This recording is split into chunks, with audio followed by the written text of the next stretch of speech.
चेती देवला, मैं आपको नहीं जाने दूंगी। तू मेरा रास्ता छोड़। नहीं, वीर जासर सिंह का छोटा भाई पुकार किया है। हे पतिदेव, अगर मैं नहीं जाता हूं शायद उसको कोई देश देश का राजा ताना मारा होगा। लेकिन हमारा छोड़ कर न जइहा पियबा, मन मानै नहीं चाहिए आबार।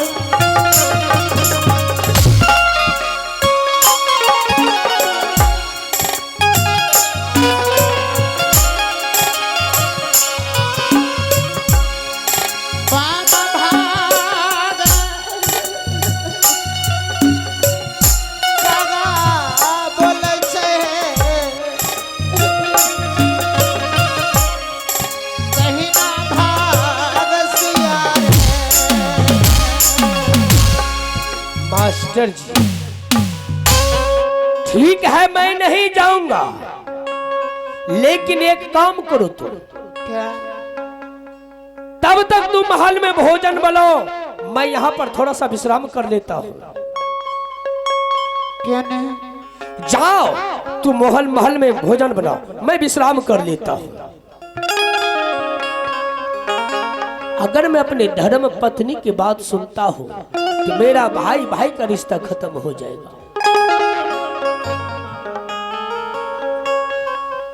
जब मेरा भाई है तो मेरा पत्नी है। मैं अपने भाई के पास जाऊंगा, न जाने किस मुसीबत में होगा। उठी गेले भाला वीर जासर के, प्रभु जी हो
सबसे पहले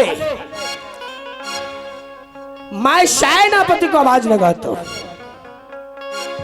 मालिक हमें याद छे सजावट में लागल छे, देखे चल कितने बढ़िया सजेल के ये सजावट बहुत अच्छा से सजाया गया है। जन्मदिन छे ना मालिक के। अच्छा शाबाश सेनापति, बुलाओ सबसे पहले। और मैं उतना समय दे नहीं सकता। अब मन से आराम करे छै वीराजा सरसिंह।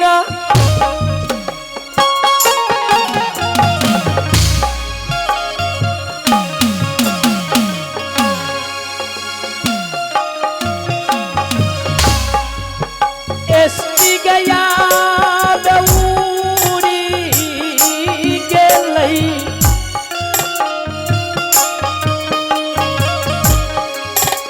आजू के रदी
सेनापति, क्या दरबार में मेरे बड़े भाई आ गए?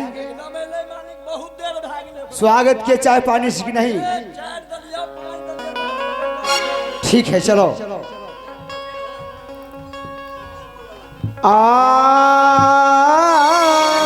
गरम चाय गरम।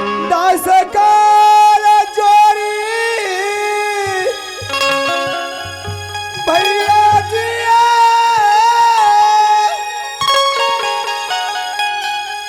करे छै पारना।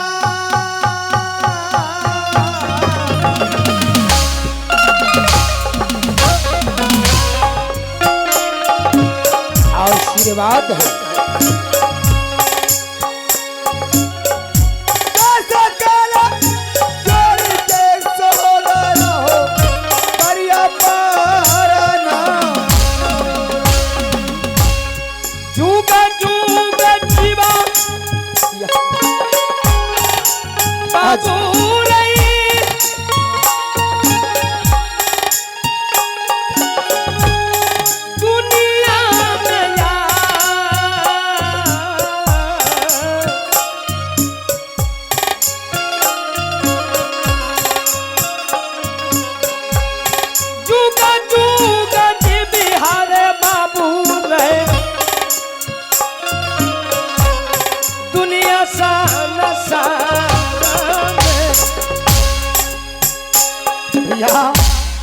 सबसे पहले अपना कुशल बताओ। मेरा कुशल बिल्कुल और ठीक मेरी है। भाभी का कुशल बताओ। बिल्कुल ठीक है। मेरा भतीजा अल्लाह सिंह का बिल्कुल ठीक है। सबसे पहले तो अपना कुशल बताओ। मैं बहुत खुश हूँ, बहुत ठीक हूँ। ठीक है, चलो आराम से बैठ जाओ। और अभी हाँ भैया कर छिया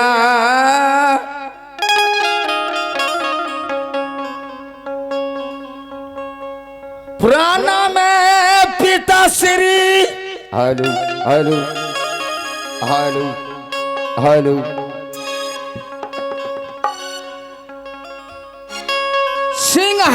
सिंहासन पर या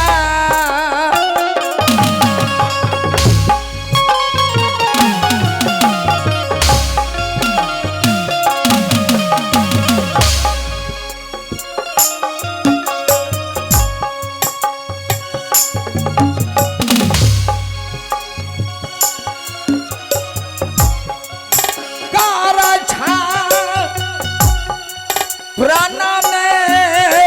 प्रभुजी बेटाया झगड़ू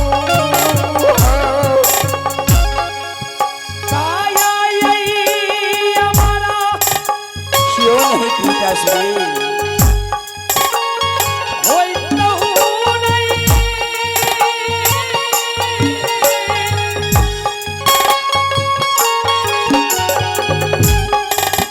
खेलौना हमार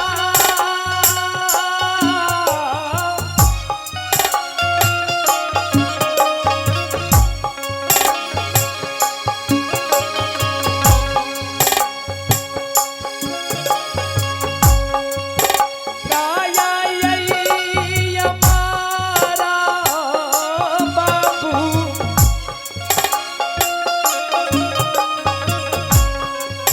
है तो दुनिया में तो